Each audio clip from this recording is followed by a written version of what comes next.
bones. The truth's never known. I dig deep, peel back the layers, exposing the lies, shattering their prayers, government plots and secret societies. I'm a messenger, spreading truth and anxieties. They call me crazy, they call me insane, but I won't back down, I'll stay in the game. Eyes wide open, no room for sleep, uncovering secrets that they try to keep. I can let the dust. Shut your bitch ass up. Get a life, kid. You know what I can do? You know what? Go. You can't see me. Actually, MJF, I'm a level 45 Padawan Warlock Knight, so you better watch your mouth. I did it for The Rock. I did it for the people. I did it. Shut your mouth, you thong wearer. Step into the ring, it's Monday Night Fire. My rhymes burn hotter than a funeral pyre. I'm the heavyweight champ, you can call me sire. Reviewing raw like a southern rap messiah. Crossing over lines like I'm Stone Cold Steve Austin. Flipping opponents like I'm Randy Orton. Dirty South flow, my words they be costing. Every verse I drop got them head nodding. Spit lyrical punches like a ruthless fighter. Got the crowd hype, I'm the crowd igniter. Breaking down the raw matches, no denier. Dirty style rap, I'm the Monday night supplier.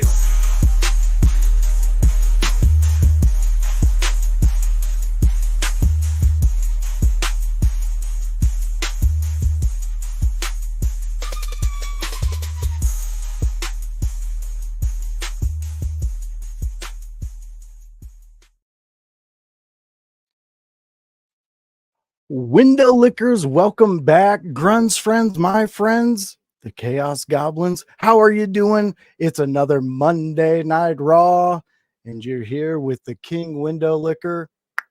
Keep them clean. You know me. You've heard of me. It is I, the voice, Joshua Joseph, here on another Window Licking Monday Night preview show with me and my friends. You know my friends. And you know what? Let's just bring my friends on because I like my friends and my friends like me. Well, that's the wrong friend. There we go. Are we sure I'm the right friend, though? Yes. You gotta get Jury's out. Friend. All right. Guys, how are you doing? It's another fantastic Monday. It's great to see you, Grun. Great to see you, Kevin. How goes it? Let me know what's happened since I've seen you last. I mean, not a whole lot for me other than wrestling. Obviously, I don't have I would have walked onto this set with a championship if I'd have won it on Friday, but I fell short. Heavyweight championship match. And then I was out. I actually got a opportunity to wrestle a luchador based out of El Paso, Texas on Sunday, which was really fun. We wrestled at a fair. And Shane Saber, I don't know if you've heard of him, out of Canada. Two really good talents. I have not. And that was a really fun experience. So lots of wrestling, lots of doing things, lots of paperwork, lots of grinding. You know how we all do. Yes. Yeah. I do. All right, Grun, what have you been up to, you blue-eyed villain? I mean, I've just been enjoying my weekend. I've been getting back into some Tarkov. Obviously, it's a mistake anytime I play a game that involves shooting real people in game. In-game. Okay? We're talking PvP, not PvE, right? Exactly. Yeah, we're talking. Oh PvP. my god, I can't read people in games. It's too erratic. Try reading people in Tarkov. Okay, like the first time I played it, I got a kill. Unfortunately, it was my teammate. Oof. Yeah, and I did not. I forgot what he looked like, and it's really important that you know what your teammates are wearing when you load in. Very true. Tarkov. That's true with Rocket League too. You got to know what color you are, else you're scoring the wrong goal. That's definitely not happened to me multiple times. Never. No. And we will But my not admit favorite- if it did. Oh, my favorite instance and story that I ever had of a team kill is my buddy Billy. Yeah. And my buddy Billy loaded into Call of Duty. This was like back in Modern Warfare 2 before the remake. And he loaded in, and our friend Billy decided to partake in a lot of marijuana prior to this. So he loaded in and forgot the buttons. The first button he pressed, grenade. Oh. He threw the grenade going, oh shit, grenade. Threw it, Damn. hits off of a tree, comes back at the team, blows up everybody. Oh my god. It was Billy hilarious. sounds like a treat. I like that guy. That sounds fantastic. Do we have any outside wrestling news, anything that we want to jump into before we get into our Monday night preview? You know what we do, Josh. A couple weeks ago, the Daily Wire, who is very known for being a conservative political talking point and commentators, released their first theatrical movie, Matt Walsh's Am I a Racist? It was made more as a comedy, and has actually, by audience members on Rotten Tomatoes, gotten 97%. I think it's 97 or 98, like ridiculously high. They have, I don't think anyone expected them to do that do that well in their first theatrical release, which is a big deal. The other thing about it that was odd was that Rotten Tomatoes waited quite a long time before they released any critic reviews. The only thing we had to go off of was audience reviews, and if you're like me, critic reviews you don't really listen to, because I remember the critic reviews for the first Venom movie, they were like 50-60%, while the audience was 80%. I'm like, I'm gonna trust the audience because they're probably gonna be a little bit more honest than a critic, because a critic might get paid to give a review one way or another or the other. But I've heard it's funny. I've heard it's very good. Josh, have you or Kevin, have you heard anything about the movie so far? I haven't heard anything about it as far as reviews or anything, but I knew it was coming out. I just I haven't gotten a chance to look at it. It seemed like an interesting premise depending on how they approached it. But I was reticent just how they were going to approach it. That was my big thing with it. Of course. As long as it was tastefully done and we aren't being huge dicks to people, for lack of better terms. No, very true. Very true. Then I think it's worth. I've always been under the notion that comedy doesn't really know. Comedy is supposed to be an ever thing that we bring in. Like it's supposed to be something that brings everyone in and we can talk about any topic so that we can open this discussion with maybe some humor or something else. Yeah. And comedy has traditionally brought a lot of social issues to light. And I'm under the belief that it doesn't need the level of meticulous like backtracking that a lot of people do these days. Right. Like policing people on past specials, where like, would they have said it 10 years ago? Yes. But would they say it now? Probably not, because it's not the time and the place. Right. So as long as this one can kind of walk that line well enough with the social issues going on, because I know it's very volatile in the United States, then I think it's worth a watch. Yeah. Yeah. And, let's stick in the realm of movies and critics. I liked what Grun said. There's very few critics I follow anymore. I would actually go back. I haven't followed one since the Ninja Turtles movie when I was a kid, and Siskel and Ebert were giving it reviews. That's the last time I really watched one because, I was a kid, but they were on TV. They were actually presented in a way that was like, if you wanted to know something of the movie, you went to them to find out because of the lack of the internet and all that. But how do you guys in an overall sense, Grun, we kind of heard what you said, but let's hit on this real quick before we dive into the Monday.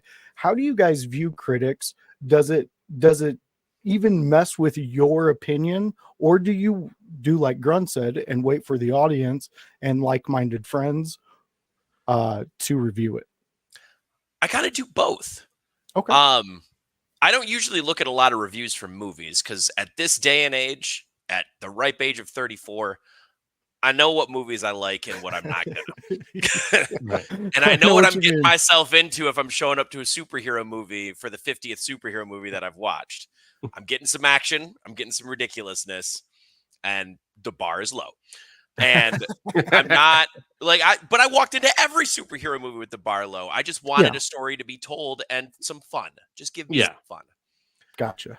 I know I'm not going to walk into like, this is the one that I always think of because a ton of friends raved it to me. And then I watched 15 minutes of it and I went, this movie isn't for me. It was The King's Speech. I'm sure that movie is very, very good and it's well made and it's got a great premise and a story. I couldn't get through 15 minutes of it. It's just not who I am. So at this point, I know what stuff I'm going in for. But the ones I tend to use it for more are video games. Video games and critics, I tend to take the audience score, who kind of has followed this series for a while now, because most things are sequels or spinoffs or whatever. Very true. How they feel about it, and then how the critics feel about it. Because the critics might bring up some things, and the audience might bring up some things. And then I go, oh, okay, that's interesting. I'll take a look at this. Oh, okay, that's interesting. I'm very interested in buying this game. Things like that. Gotcha. I like it. Grun, are you the same way with how Kevin, he kind of transitioned this conversation into the video game critics? Since you didn't answer on that, where do you sit on video game critics?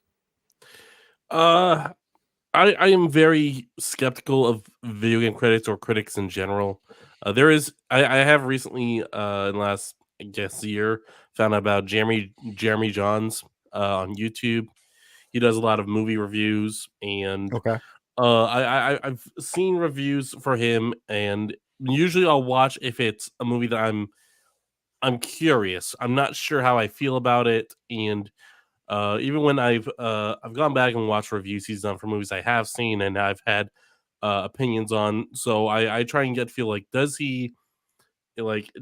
is this someone whose opinion I'm going to trust in the future or not? Jeremy Johns, and I tend to feel like I can trust his opinion that he can give a good review. But when it comes to video games, I'm very picky about the video games I play, and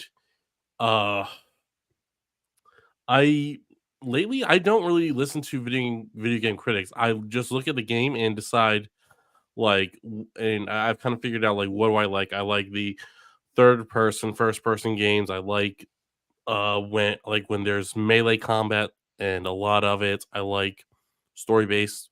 So I try and be like, you know what? I don't give a damn what critics say. I know what I've determined what I like, and if people don't agree with me, that's perfectly fine. There's a million categories for video games. Totally agree with both of you on all fronts on this. And exactly what Annie was saying, in the chat. She feels like most critics are too jaded in their opinion to actually give objective feedback. And I feel that a lot of people, they actually find that. I remember growing up, there was a channel G4. That's what I went to for my video games, because I could always find a personality on there that I connected with and that was going to give me an honest opinion of the game. And I usually took that and went with it. But fellas, we're here. You know what we're here for. And it's just always a magical time when Monday hits. And, I just got to ask you guys one question. Are you ready? Into this. We're ready. We're ready. We are ready. Get the X's up. Let's go. And I'm going to hit us with this first one, guys. And this is going to be, I think this is going to be a conversation for everybody to have. Chat, we hope you're live on this one, because this is my hot take. My fellow co-hosts, they didn't have anything to do with this subject, so don't give them any shit. Give the shit to me. I'm right here. Yeah, give a shit afterwards. You bore me, Strowman. You bore me. So I know there was a very physical fight, a very physical match, something that we've actually been championing on this channel to see this specific match. But throughout the match, I kept watching Braun Strowman, and I was wondering, why is he taking up time from Bronson Reed when he could be having a Bronson Reed destroyer match with somebody that, if he beats them or there's something that happens in the match, it actually has relevance. I think that's where I'm going with this on this. I don't feel that Braun Strowman in a match has any relevance right now. I want to kick it to Kevin first. Kevin, give me your opinion on this. Am I out of my element? Should I go back to the locker room? Let me know. I can see where you're coming from on it for sure. It's one of those things where Braun Strowman he kind of came back from out of nowhere to do with this Bronson Reed feud. So was he super relevant coming back because he's been gone so long? Yes. And I agree with Khan what he's saying. Like, the inconsistency in Strowman's booking is hindering this from having a lot more relevance, because right now we're viewing this as Bronson Reed wins, moves on. There's not a lot of intrigue going on. That being said, I will bring up one thing that you said. We've seen him in these matches. We actually haven't seen a full match with Bronson Reed versus Braun Strowman. So we have seen Strowman in other matches to qualify for Intercontinental title things and other stuff, and then Bronson Reed will come in, stop him, all that fun jazz. Or if they were booked in a match, it has gone to absolute schmaz. They go to the outside. They do, tsunamis on cars. They destroy entire entranceways. Like, that's what they're doing.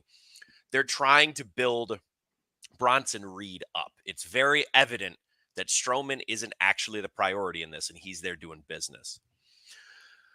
That being said, I think Strowman is one of those people who's always at least semi-relevant, simply because of how large he is. If that man walked up to you and you put another wrestler next to him, and a normal person looked at it, they would go, "Oh, Strowman's going to mop the floor with that man." Yeah, very true. Solid point. So because of that, it's the same thing that happened with Big Show for so long. He would switch heel, he would switch face, because he was a like a 5-tool player despite only doing a couple things. Because you could put him anywhere to make anyone relevant just by beating him. Yeah. That's what they're doing with Strowman now, I think. And that's why it's more intriguing about who he's feuding with rather than him. Okay. So I don't know that he's boring, but they certainly don't have a lot of intrigue with the storylines he's in. So Yes. I think it's the storyline that's far more boring, simply because we all feel like we know the outcome already, and the story just started chapter 1. So it's the placement in which the storyline is running through. And let's say Bronson Reed wasn't in the picture yet, this might be more of a viable Braun Strowman then. Like, let's say if it was Sheamus or somebody like that.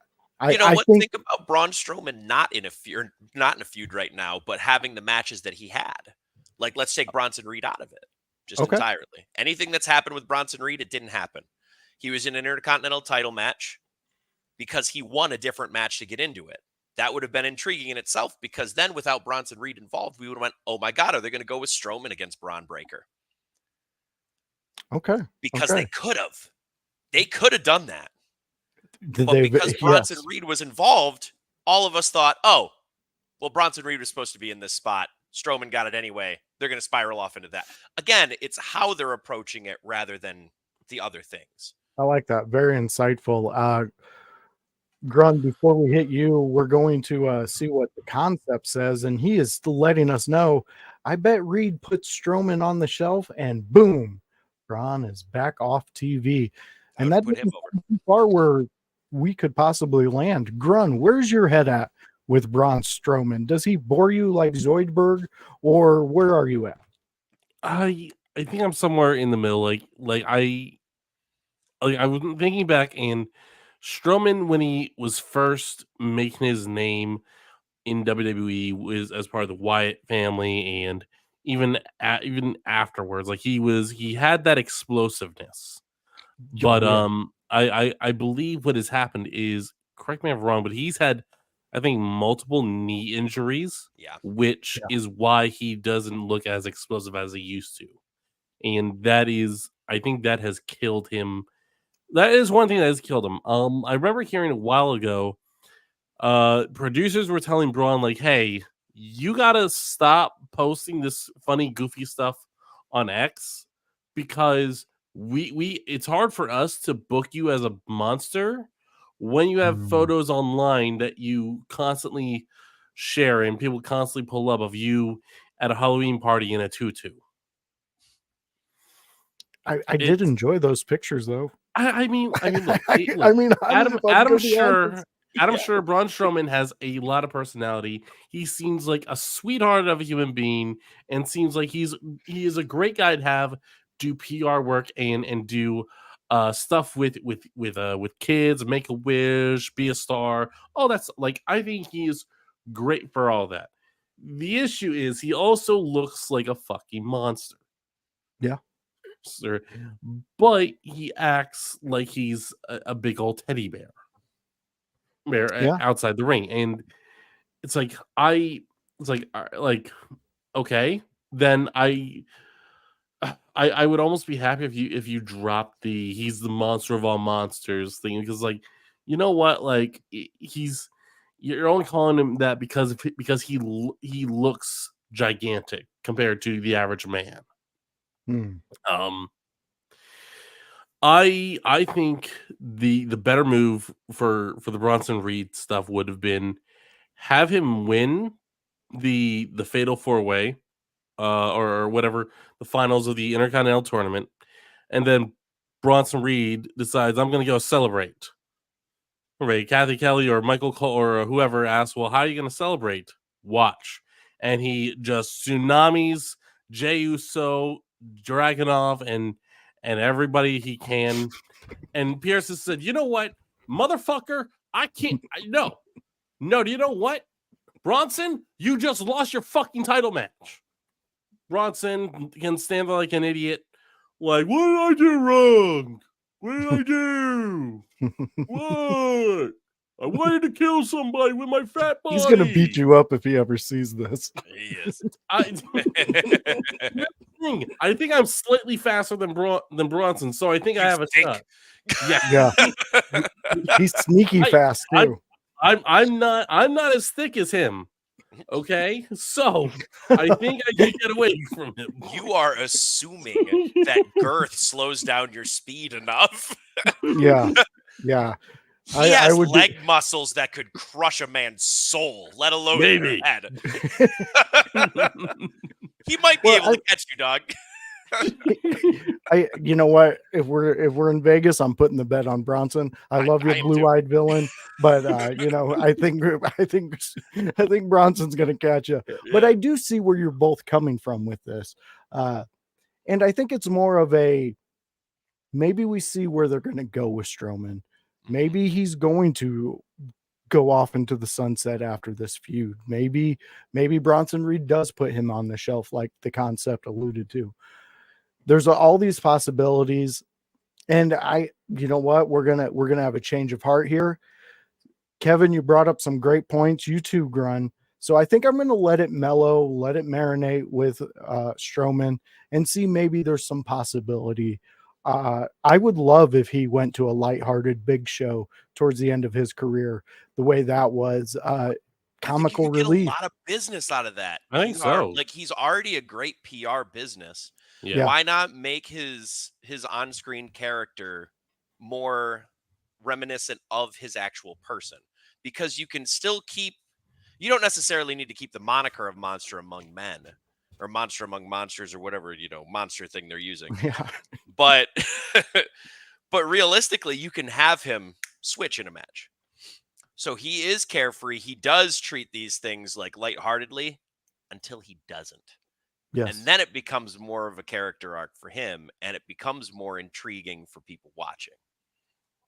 That's why they call him the Chaos Goblin.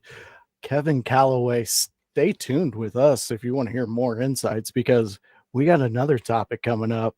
And Grun, I think you're going to like this one, because this one's all about you. We're doing some Grun talk.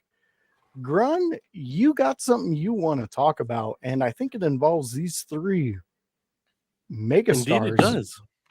Yes. All right, Grun. So hit us with your talk. We are in Grun talk.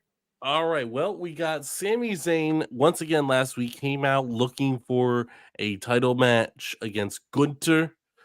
And Gunther, well, he's not the one who answered. Ludwig Kaiser came out instead and was talking about how Sami Zayn doesn't have what it takes. He's not worthy to face Gunther. And Sami Zayn started pointing out, well, I mean, Ludwig, look what you've done. Like you're just like me. You want to prove to people what you can do. You took out Giovanni Vinci. You took out your tag team partner because you want to show everyone what you're capable of. And Gunther, he doesn't need you. Like why do you associate with him? Because you could beat him. It's essentially like he's trying. He has planted the seeds for what we have been wondering how this is going to happen, and that is the Imperium split. The seeds have been planted. As me personally, like this is something that I've been looking forward to, because I think I know. I think Ludwig Kaiser. I think there are a lot of places, and this is one place where you saw he's got everything you want in a professional wrestler. He is great in the ring. He is great on the mic. He's got that, and not just words, but like the way he walks, the way he talks, the way he looks at the crowd, and that smug douchebag like look that he wears so well. Well, like this planted the seeds. Gunther comes out and asks Ludwig, "You got something to say? Do you have something you want to tell me?" Ludwig decides to stay loyal to Gunther, and that has led us to tonight, where we have a match between Ludwig and Sami Zayn. And that should be really interesting. Hold off on your predictions on who you think is going to win that one. Okay. All right. I'll hold off on. I want to do this at the very end once we get everybody's. Yeah. And we're going to do that. So Kevin, hit us with what you think on Grun's subject here. Are you into this? So the wrestler in me says it's too early to break them. It needs to marinate longer, but that they clearly have a thought process to do it if they're teasing it this way. Now, what they do with that is up to them. I don't think Sami Zayn becomes the thing that splits them apart. I don't think it's necessary yet. I think Ludwig is still getting a nice rub by being associated by Gunther. And if you're getting that rub by association and you're getting all of those things, there's no reason to split them apart yet. It's when the underling starts getting reactions over the other person that you have something. And they're not setting up that domino yet. But I guarantee you they will, because they see something in Ludwig Kaiser. His work is impeccable. He reminds me of a young Randy Orton. And I say that with every bit of knowledge that Orton is one of the smoothest people I've ever seen in a ring. There is no wasted movement in that man's stuff. Whether you like his work or not, you cannot argue how smooth and how technical and how absolutely focused in that he is every single time. You can argue that some of his matches are different here and there based on how much he cared to do them. But again, Orton is the smoothest out there. And Ludwig has that air about him where he doesn't waste a movement. He does everything. He looks at those cameras. He makes sure to milk those poses. Like, this dude's going to have an upper mid card run minimum. And he's probably going to have a long career within the WWE. Yeah. So it's important and imperative that they do not rush this and they have a plan. Because if they just split him from Gunther and they have the Gunther Ludwig match and Ludwig loses, which is probably what's going to happen, you need a solid plan for him afterwards, or else he falls onto the wayside for another few years, and that's wasted opportunity to me. That's some solid points there. I like it. I'm liking where they're going with this, and I like where Grun started it out. They planted the seed, and then Kevin, you picked it up, because I think that plays in exactly what everybody's thinking on this panel. We want this, but we want it to be something spectacular. And I think that's how you get there with what Kevin's saying. We let this marinate. The seeds have been planted. Now it's time to nurture that plant and see what we can get from it. And I think it's going to be very fruitful. And I think, if I'm going to make a prediction on that, and this is going to be the prediction for the whole thing, I think when that point happens, when we get that match, I really think that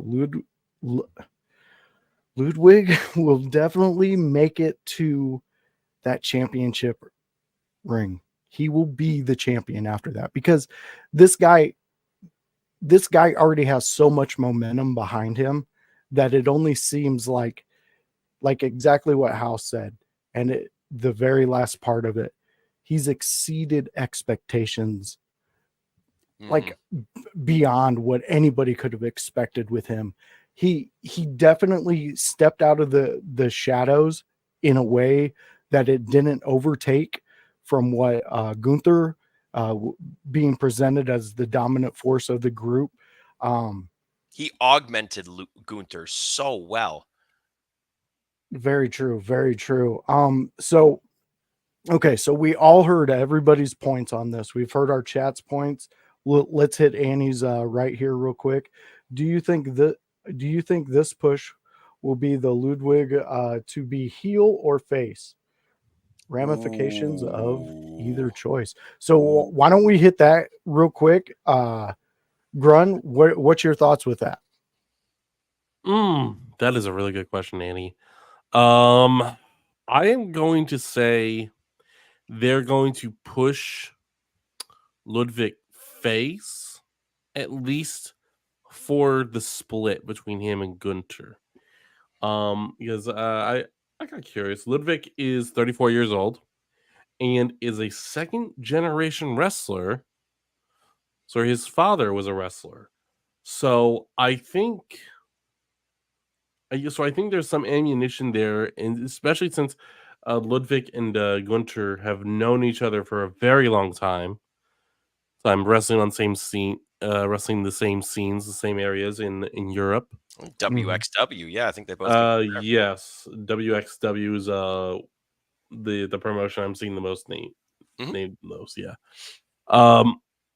So there could be some dirt. There could be some stuff there between Ludwig and Gunther, where Gunther can bring it up, make Ludwig seem less like a smug, arrogant prick to the fans, and maybe make him seem more sympathetic, which would keep Gunther as a good heel. And even if Ludwig loses that rivalry, it could be a way to send Ludwig over to SmackDown, where he'll have a fresh start. He'll have more people to feud with, and be able to maybe finish the feud that he started with Giovanni Vinci. Maybe that would, if Giovanni gets any momentum behind him. I think they should just have him come in and just smash Giovanni. Get rid of him. All right, Kevin, what was your thoughts on that question? Actually, brought by Annie? In the spirit of what Grun just said about the draft, they don't actually have to turn him on Gunther. No. They can split them in the draft and keep both heel, because I think both are better as heel. Ludwig, I think, has a better like that smug, arrogant look. Like I'm Yeah. sure he's not that like behind the scenes or anything, but he has that great like punchable face, as I like to say. He's got a great punchable face, and he's got a great like slappable face once he's got a smile on it. So Yeah. why utilize that as a face that you like? Do you want to hit a face? Like we don't want to do that. No. So instead, make it circumstantial at first. Then you can revisit them facing each other later out of maybe necessity, maybe it's something else. And I think that might end up being better for both careers, mostly Ludwig's, because Gunther is going to succeed basically no matter what at this point, it seems. But for Ludwig, especially, taking him away more out of circumstance might be a better call, or an intriguing one at least. Because Gunther is going to continue to be the most overheel and say the most egregious things to whoever he is working with. And it's going to continue to be entertaining. It's going to continue to be shocking, but he's going to continue to be a heel. So that only really leaves Ludwig to be a face if you're going to feud him with him. And I just don't, I'm not saying that he can't succeed in that role, because I'm sure he can based on the work that I've seen. But is it the best role when you're trying to give him the momentum? I might argue no, simply because I've seen how well he works heel. So just options, I guess, is kind of what I'm looking at. And I like it. I think a ramification of turning him face potentially for a feud, just to get a feud out of him and Gunther, it could have a ramification of hindering growth and setting him back a year to have to rebuild. Very that's true. not how we know him. Hey, you're hitting it out of the park tonight. You and Grun are really bringing some valid points to this.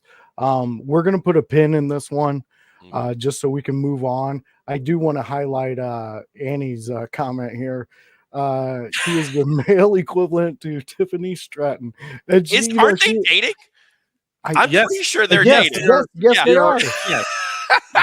Jessica and Marcel are actually dating. Yeah, in the real world. Yes. But I see the comparison. All right, fans. So, we got a new third chair here.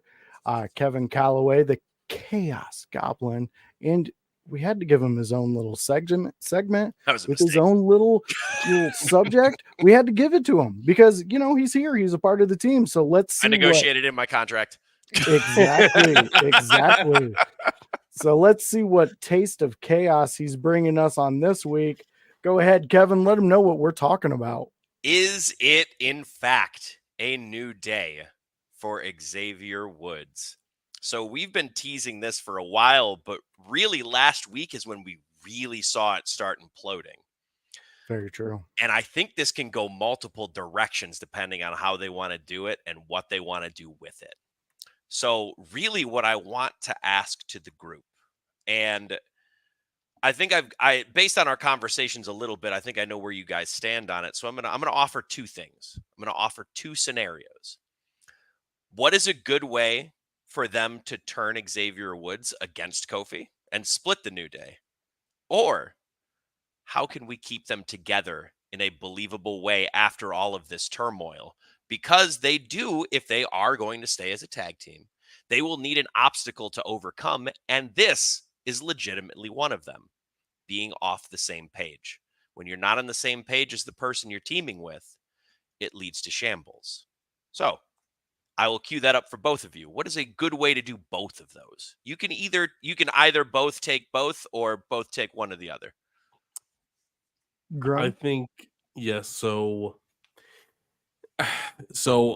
if you're going to keep, I'll do both. If they're going to keep New Day together, and this is, I am trying, and I cannot see any other way where you can get the momentum back that the New Day once had, and unfortunately, it does require the reunification of the three amigos.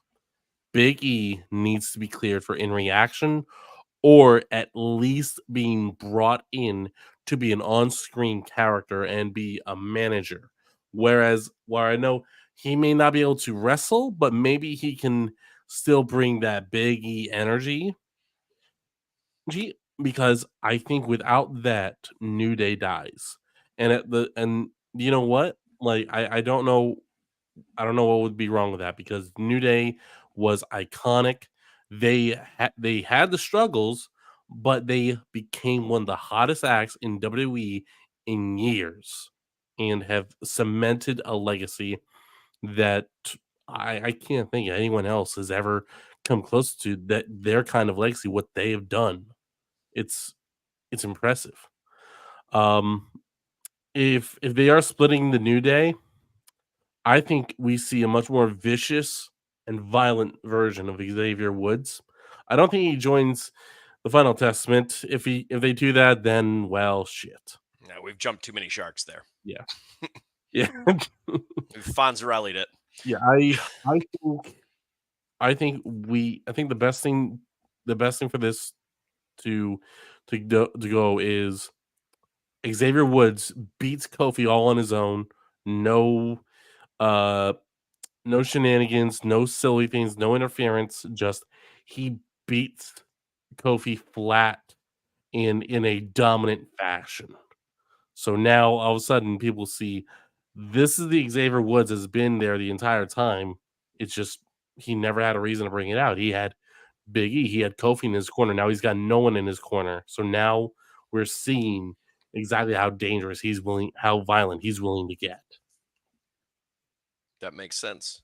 I like it. Boys, I like what it. do you think?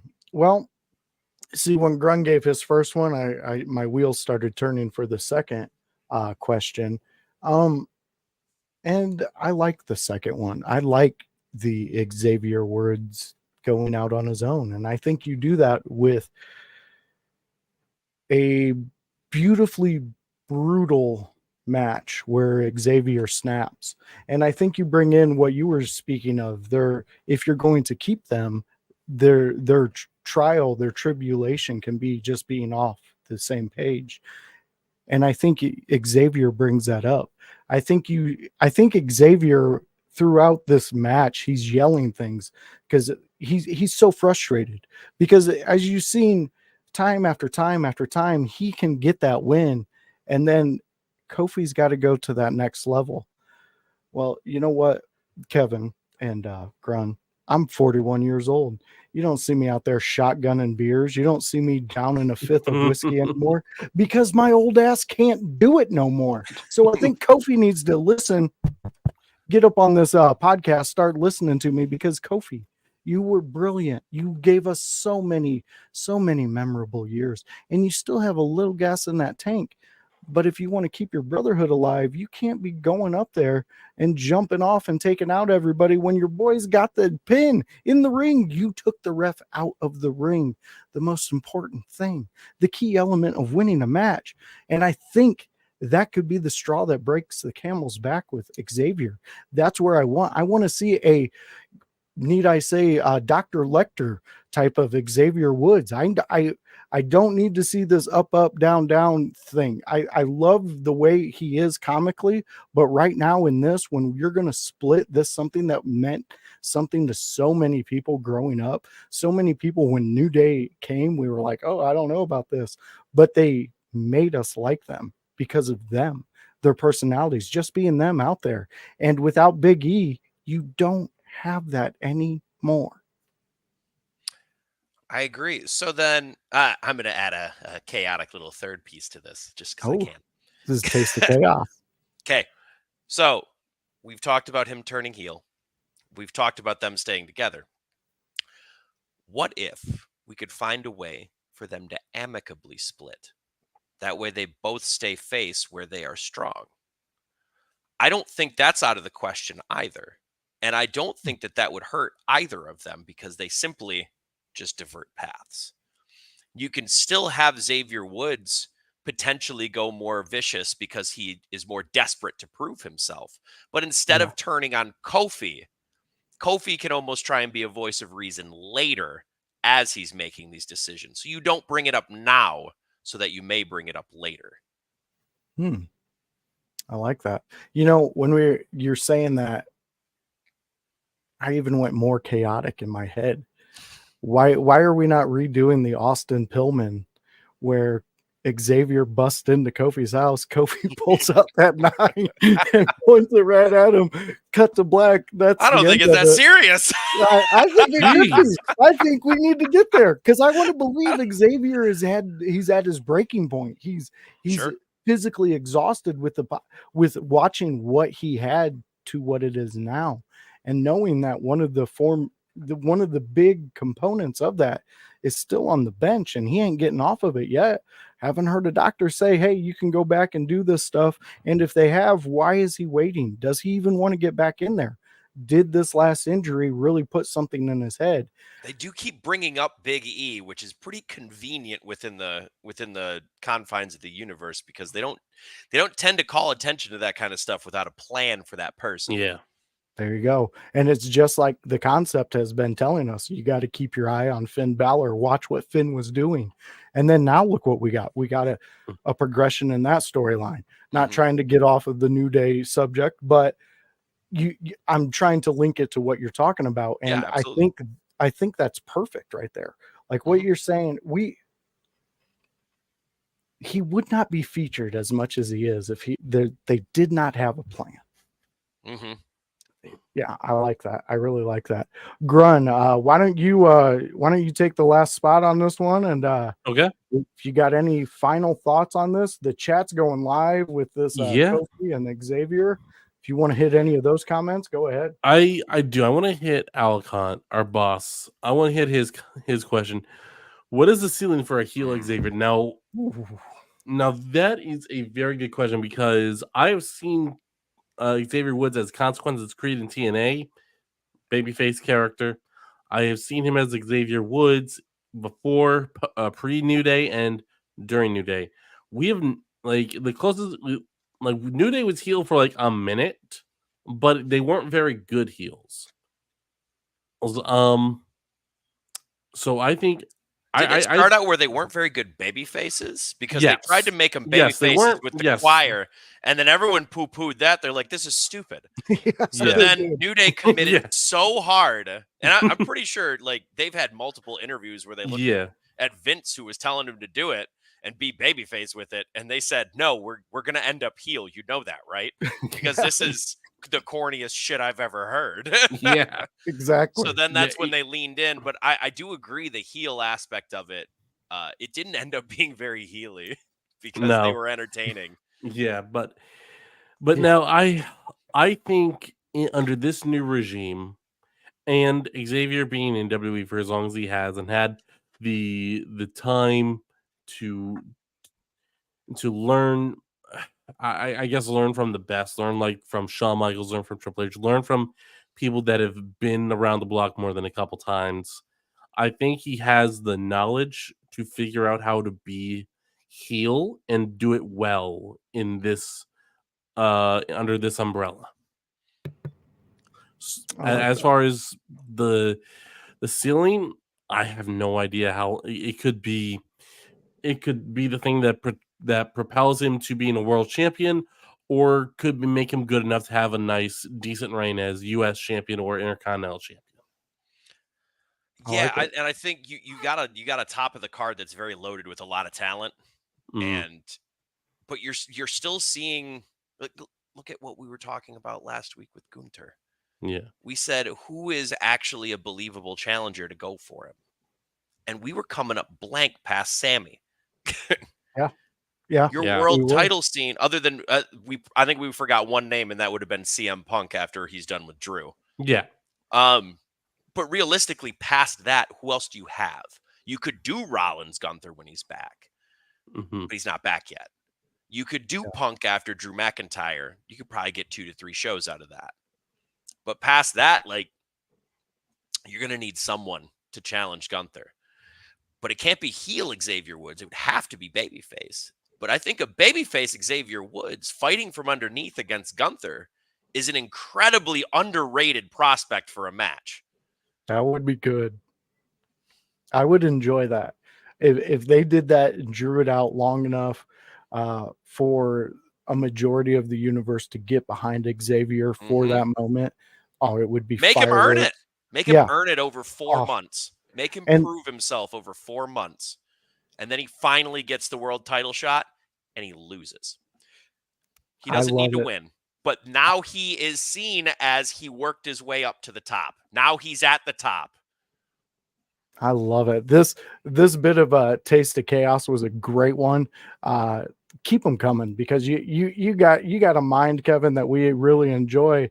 But speaking of exactly what you were just ending with, make him earn it. He hasn't hit it. He's not going to get that level. We got another guy that has been talked about. Oh yeah. Oh, and I mean, it's Jey Uso. Does Jey hit that main event level with this one? Guys, I'm starting to see some things with Jey, and I don't think it's going to get the rug pulled out from under it this time. I think we do get the main event Jey Uso that he's been holding with his name for quite a while. And I know our friend Paragon out there has mentioned it multiple times about it. Even Hypocrisy Jones out there has talked about it. Is he main event? Does the name fit the title? What were you guys feeling in this segment? An overall thing. We are up against 9 minutes before we hit Monday Night Raw. So let's make these responses a little quick. But I think we will be revisiting this in the next couple weeks. So go ahead, Kevin. Why don't you kick us off? So for me, Jey Uso is starting to ascend based on the associations he's making. Over the summer, they didn't really have a lot of plans for him, it seemed. But now he's starting to get featured in not one, but two prominent things at the same time. One versus Braun Breaker and one with this Judgment Day angle. So now he is within two larger storylines, and there is the prospect of the Bloodline storyline.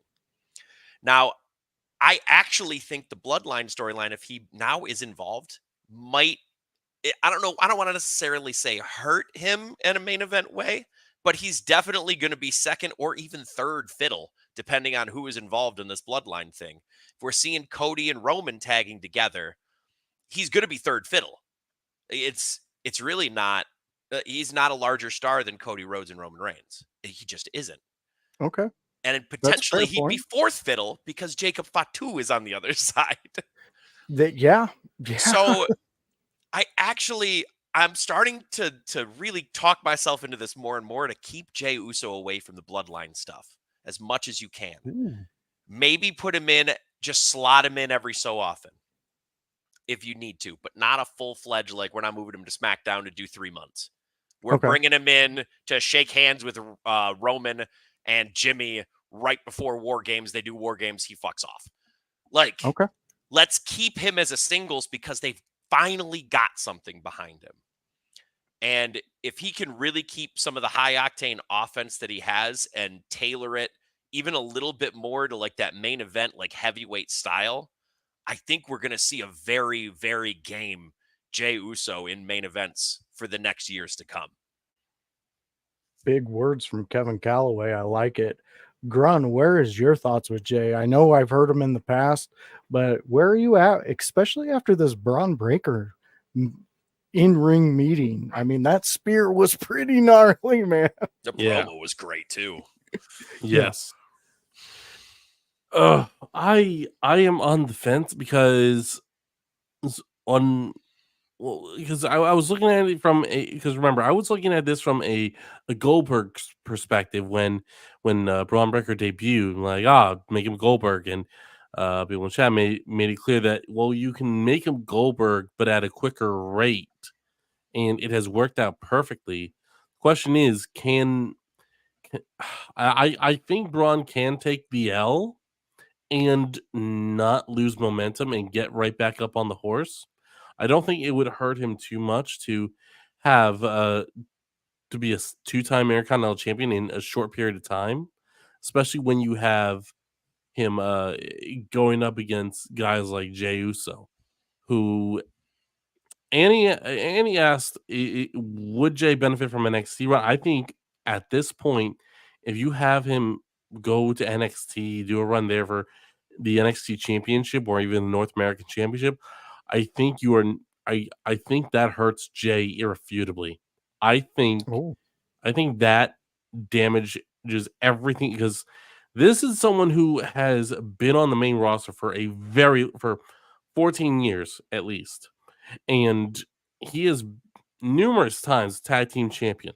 Has every every year or two, he and Jimmy found a way to get people excited again about the Usos. So first it was the Samoan War Dance, then it was going to SmackDown turning heel. Some people saying looked like garden workers, and yet they looked like, and yet they were badass. They were tough, and then put him with the bloodline. Like it is only gone up and up and up. This is a whole new field, so it doesn't matter if Jey Uso spent the first 6 months losing, because this was something, because the longtime fans know Jey Uso has never been a singles wrestler, so this is a whole new challenge for him. I like it. I like it. It becomes more forgivable that way. More fans will be able to view the transition of it in real time. That makes a lot of sense to me. Very true. We got the Lou jumping in here with his little pictures. I don't know. Looks Blair Witch. I don't know. Lou, we love you. We miss you. I can't wait to see you back on streaming. Yeah, my Monday nights are kind of lonely without you, Lou. So get back on Twitch. We miss you, buddy. Anyways, that man decided to take his family on vacation down the shore. Ooh, I can afford a vacation with my family. Have a great time, Lou. I have a family. Even Kevin's jumping in on it. I love it. I like where they're at with this. Jay is definitely getting some push. I kind of feel that, Grun, where you're talking about, it's not going to hurt Braun if he gets it, and it's only going to help Jay. So I kind of like that, and I also like what Kevin was saying. Keep him away from the bloodline till War Games. We don't need that. He's got so much going for him right now, and he's done it on his own, outside of the bloodline. So that's a fantastic feat too. So I like that. I love where we're at. And we love you too, Lou. You are a 1 in a million, my friend. Get back onto Twitch. We've missed the hell out of you. That's how the kids are doing it, right? Ooh, that's a fancy one. I haven't seen that one. I like that one though. I like that one better. Oh, well, let's let Lou get his last segment in here. I want to see Jay with a solo belt. Completes the solo run, and he is blazing hot with the crowd. You are exactly hitting on exactly what we were talking about with Jay. And I like everybody's input on this. This was fantastic. A great discussion that we're definitely going to hit back on. I mean, Jey Uso's not going anywhere. No, he isn't. Braun Breaker ain't going anywhere. Monday Night Raw is not going anywhere. Well, it is going. Oh, it is going live soon, though. Yeah, it's going live soon, and it's going to Netflix. So let's give my friends who join me, give me 1 hour of their time out of the week to do this with me, and I appreciate it, guys. So Grun, let them know where they can see those blue eyes and where the hell you're going to land. You can follow me on Twitch at twitch.tv/Grunmeister. I stream every Friday at 7 p.m. Eastern. That is where I give you my SmackDown preview review. We talk about the previous week's SmackDown, and we talk about what we know about that night's SmackDown. Beautiful. All right, Kevin, let them know where they can get that chaos you've been delivering. Well, there's a lot of it. I have a couple shows coming up. One is FU on October 4th, where I'm wrestling Xander Bennett because he has to know. He knows. I'll be traveling places, so I might see some pretty faces and new faces soon. But I'm also on Twitch streaming. The streams have been off schedule recently just because of happenings in my own life, but they will be normalized soon. Probably to Tuesdays or Thursdays, a Thursday or a Friday, and then one of the weekend days, because I like hitting that morning audience of the weekend with my cup of coffee while I'm watching some soccer. Otherwise, you can follow me on Instagram. You can follow me on Facebook, both Kevin Calloway or Calloway Kevin, respectively. And then you can also, with the debut of Dear Pro Wrestling, Episode 2, I am the official co-host with our buddy Paragon. and you can catch me on that airing every Thursday. Awesome. That's great. You guys have been doing great work on there. I know that you've only done one episode. It's only the second episode. We filmed the third one. That'll be released this week. Yeah, there we go. So we got the third one to look forward to. So everybody get out there and go see it. And like Annie's saying, follow on the socials, not in real life. Oh, please don't. No. You follow me in real life, I'm gonna find a way to not talk to you. That's fantastic. So stay away from the Chaos Goblin. He doesn't Chaos need you in needs real his life. rest. Yeah, hang out here, poke your fun, do all the things here. Uh-huh. So fans, you know me. It is I, the voice, Joshua Joseph, and you can always catch me here with the Window Lickers crew on the IYH network, where we have a lot of fun. It's Monday Night Raw preview, and we do exactly what we just did. We give you some subjects. We give you two from my co-host. They tell you, hey, this is what I'm thinking about. Why don't you jump in and have a talk with me? Outside of that, you can hit me up on Friday, where I go back in time with the Concept House. Me and him go through ECW, and last week we just started ECW Hardcore TV, and we are going to follow the storylines of ECW. Join in, because last week was a banger. We got to see an RVD versus Tommy Dreamer match. Have you ever heard of such a thing? Well, we seen it, we reviewed it, and it was amazing. So check us out there. And always on the Sunday house party, you can catch everybody who's available at the time to just drop in their opinions. And that show is getting bigger and bigger and bigger. And always catch our friends. Wednesday, you have the Raw deal with House and O'Neal. You seen them in the chat. You heard what their opinions are. And then on Wednesday, you can see them fact check us and see if we got anything right, and to spin off of it, because they've been doing that. Right. That valid point there. And it's a great point. You can also catch, as like Kevin was saying, catch him in Paragon on Thursdays when they drop Dear Pro Wrestling. It's an amazing show. It's a new show that's a part of the IYH network. You'll love it. Fridays, Grun's Room. Always having fun with Grun. And you can always catch Hypocrisy on his smoke sesh whenever it drops. Just be there. Be ready. Be ready.